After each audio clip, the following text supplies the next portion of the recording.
uyu munsi ndi kumwe na Maître André Martin Karongozi hano i Paris mu Bufaransa.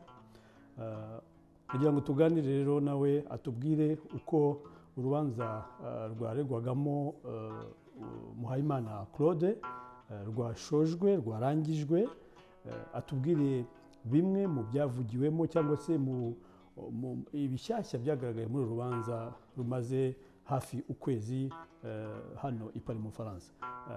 Maître Karongozi rero waduha ishusho muri make y'uru rubanza kugira ngo utarabonye amakuru nk'uko mwebwe mwari muhibereye mwayabonaga ayabone, natwe tuboneraho, kuko ntabwo ngewe ubwanjye ntabwo nagize umwanya wo kuza gukurikirana urubanza, ariko tugize amahirwe kugira ngo uduhe ishusho resume y'uru rubanza. Umwanya ni uwanyu Karongozi. Urakoze Karirima kunyakira.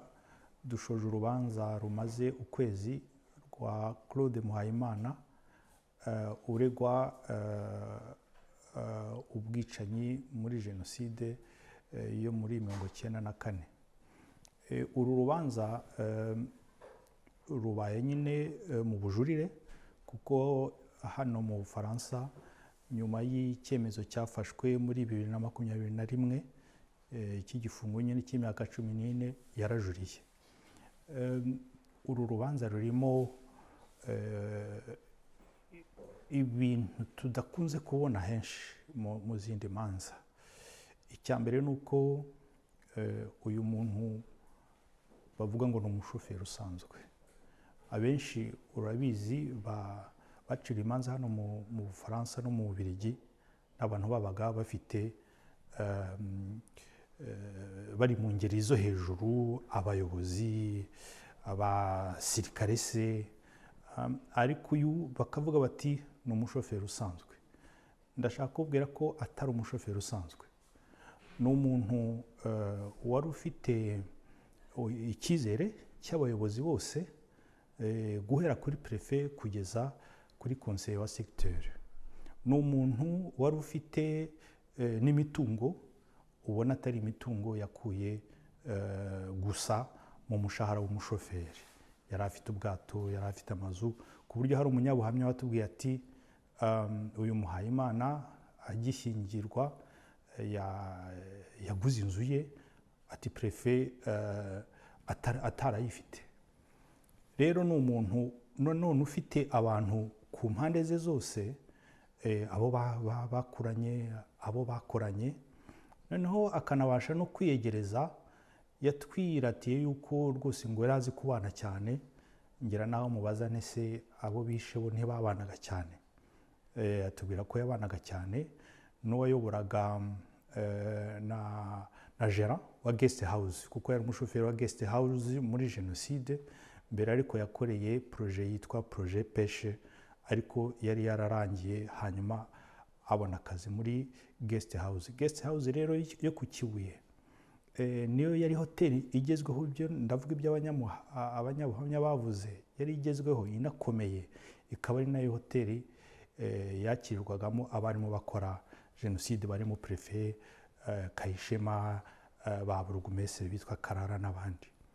Rero uyu mugabo abandi bavuga ko nyine bari bamufitiye icyizere, ari nabyo bisobanura ko abatutsi bo b'Ikarongi bahungiye Karongi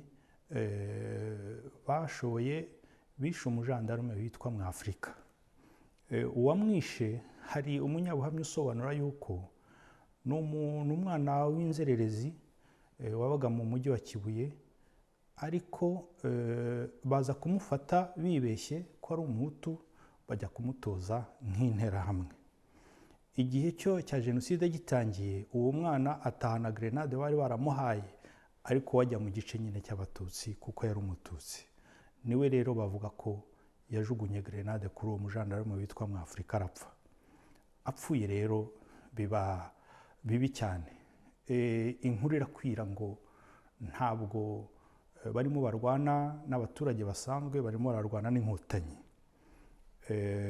Barahunga, bamara iminsi igera ku cyumweru cyangwa irenga gatoya bitegura, bahuruza abantu bavuye no ku Gisenyi, bashaka amamodoka, bashaka mbese bajya kurwana, bajya kwica abo baturage, barabagota koko.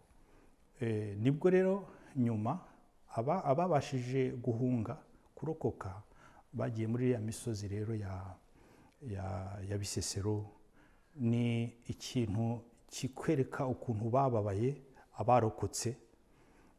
Nuko bamwe bari mu banyabuhamya twumvise byageze aho amezi 3 burya ari menshi, kuko bisa naho byahagaze gatoya ari uko hatangiye zone turi kwaza, ariko uzi neza ko nabwo muri icyo gihe abantu bakomeje gupfa. Ariko nako gahenge Abafaransa basa naho babashutse ko baje kubatabara.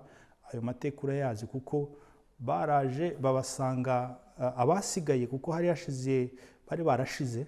Abantu basigaye ni abantu babashaga kwiruka. Urumva ntabwo habagamo abana, nta bana barokotse, nta babyeyi barokotse. Ni abantu babashaga kwiruka bagakizwa nuko iyo misozi ni miremire, ariko rero barabahize nyine, barabahururira ku buryo rwose hasigaye mbarwa. Abo basigaye rero nibo bageze aho muri icyo gihe baravuga bati n'ubundi ntaho tuzahungira, baritanga. Hari abitanze 2 twumvise, ariko ibitangaza, umwe akizwa n'umwinfirmiyere wo ku bitaro, kuko avuze ati iyite kuri umwana wa musaza wanjye, ukaba warabyawe n'umututsikazi ariko uri umuhutu. Umudamu yakijije uwo muntu, hakaba undi muturage wanze kwica undi mwana nawe wari urokotse, uje amusanga amubwira ati nyica n'ubundi ntaho nzahungira. Rero ndashaka kubwira ko abo bantu barababaye pe, barababaye abarokotse, bafite ibikomere byinshi by'umubiri, bafite mbese kubo barataye n'icyizere muri icyo gihe kubera ukuntu bahigwaga. Rero uyu mugabo Muhayimana icyo aregwa cyanamuhamye nuko nyine yari umushoferi utwara abo bantu bagiye kwica. Cyakora nta wigeze amubona we yica, ariko urumva ko ubwo bufasha bwo gutwara abantu muri iriya misozi, kuko hari n'undi munyabuhamya wasobanuye ukuntu muri iyo misozi abo bantu, abo bicanyi batari kugenda n'amaguru ngo babishobore. Rero urumva ko yatundaga bajya kwica, bituma nyine bituma afatwa n'icyo cyaha. Ariko nanone umugore we akaba yararokotse. Birumvikana ko yari afite ingufu ku buryo nta wabashije kumuhungabanya uretse ko abivuga. Niko avuga ngo nawe baramuteye kenshi, ariko nakubwira ko yari atuye hakurya y'umuhanda wa Stade Gatwaro, ahantu bamariye abantu, mbese yari atuye ahirengeye, bari bahazi. Umugore bavuga ko konseye wa segiteri witwa Nambajimana yajyaga kumusura. Yari afite bene se wabo, umwe ari uwungirije burugumestre, mbese yari afite ingufu nyinshi. Hakaba rero koko hari abantu yarokoye akabambutsa mu bwato, bamwe bakajya za Goma, abandi bakajya ku Ijwi. Ariko muri icyo gihe cyose yatwaraga abajya kwica. Ni icyo kintu kigaragara ko umuntu afite umugore w'umututsi agakiza bene wabo batari benshi, ariko muri icyo gihe atwara abajya kwica hafi ya buri munsi, kuko umugore we yarabivuze, yavuze ko yari umuntu wagendaga buri gihe, ko yamubonaga atwaye interahamwe, kuko aho bari batuye yabaga abona mu muhanda iyo modoka umugabo we atwaye. Rero turangije urubanza rutatworoheye, kuko urabyumva, harimo ko yarokoye abantu, harimo ko nta wamubonye yica ku giti cye, ariko inkunga yatanze yatumye abantu bashira. Iyo nkunga yo gutwara abantu abajyana kwica. Niyo mpamvu ntago bamurega ko yakoze jenoside, bavuga yuko aregwa kuba yarunganiye abakoze jenoside. Ni ukuvuga ni ubufatanyacyaha, niko babyita, complicité. Tuvuye mu rubanza rero rutuvunnye, ariko twishimiye yuko byibuze ibyaha bimuhamye noneho ku nshuro ko bwa nyuma ashobora kujurira ibyo bita cour de cassation n'urubanza rusesa imanza, ariko amahirwe yo kugira ngo urubanza rwongere rusubirwemo ni makeya kubera ko yabonye uburenganzira bwose bwo kwiregura. Ikindi nakongeraho, nakubwiye mu kanya ko hari umusore wajugunye grenade kuri uwo mujandarume witwa Mwafurika akamwica. Ikikwereka ko Muhayimana bamwizeraga nuko niwe bahisemo gutwara uwo murambo, niwe mushoferi watwaye uwo murambo, kuko uwo muntu avuka Mwafurika, avuka mu Ruhengeri, ni naho bagiye kumushyingura. Urumva nanone agashinyaguro bisha abantu baba bamaze, ariko bo bakubahiriza mbese gushyingura umuntu mu cyubahiro, niba ariko umuntu yabyita. Rero atubwiye ngo rwose ngo yabikoze, ngo yatwaraga imodoka ku gahato, ntabwo ari byo. Bamuhaye icyo cyizere, barimo bafitiye icyo cyizere, ku buryo niwe watwaye rero uwo murambo wari urimo umugore w'uwo mujandarume n'utwana twabo dutoya, wari urimo undi mujandarume wamaze abantu wiyitaga Buffalo. Noneho turamubwira tuti se ko watubwiye, icyo nacyo cyari cyandenzeho, ko yahimbye ngo bigeze kumufunga ngo mu byitso.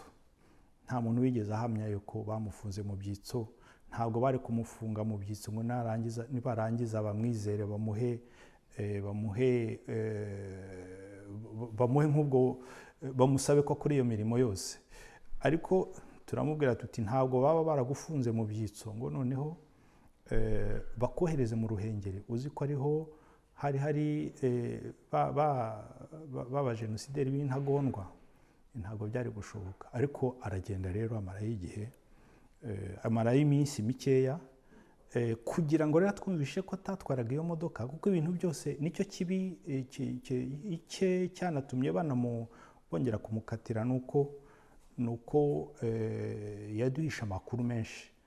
Yaratubwiye ngo yajyanye uwo mujandarume, ngo aragaruka, ngo arwara malariya, akakubwira ngo yarwaye malariya hafi amezi 2, ngo bivuga ko atigeze ajya mu bitero. Ni ibintu rero by'ibihimbano, ariko biragaragara rwose n'abandi bose babonaga ko atubeshya, ariko urumva nicyo cyatumye banahamya n'icyo gifungo cy'imyaka 14.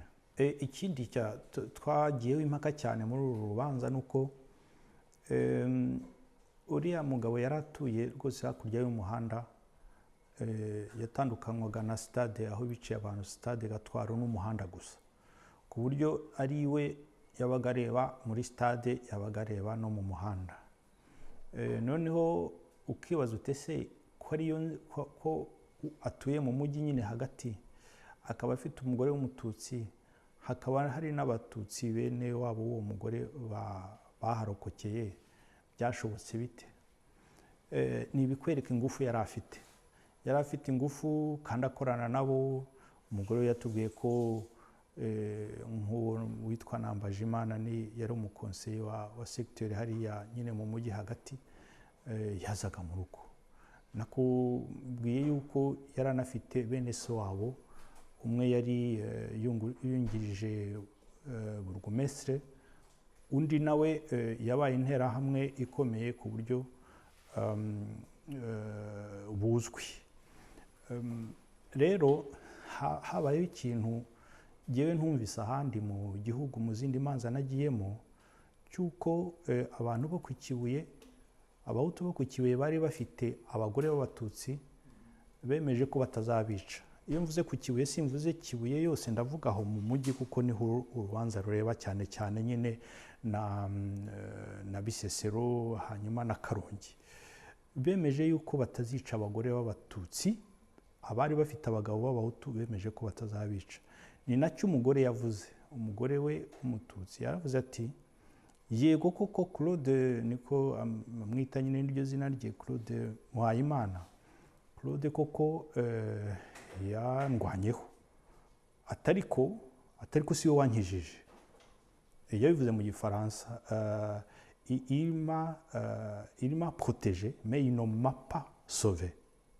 Avuga gutyo. Kubera iki? kubera ko ngo abo bagore b'abatutsikazi bari bafitwe n'abagabo b'abahutu bari barateganyije ngo kuzabica nyuma barimo bahamba Habyarimana. Rero uwo mugore aravuga ati n'ubundi iyo bigera icyo gihe cyo guhamba Habyarimana bari kunyica. Icyo ni ikindi gishyashya, ariko ndashaka kubwira yuko ni umuntu wari ufite ingufu ku buryo batamwiciye umugore kubera uko yabanaga, kubera ibyo yabakoreraga muri jenoside.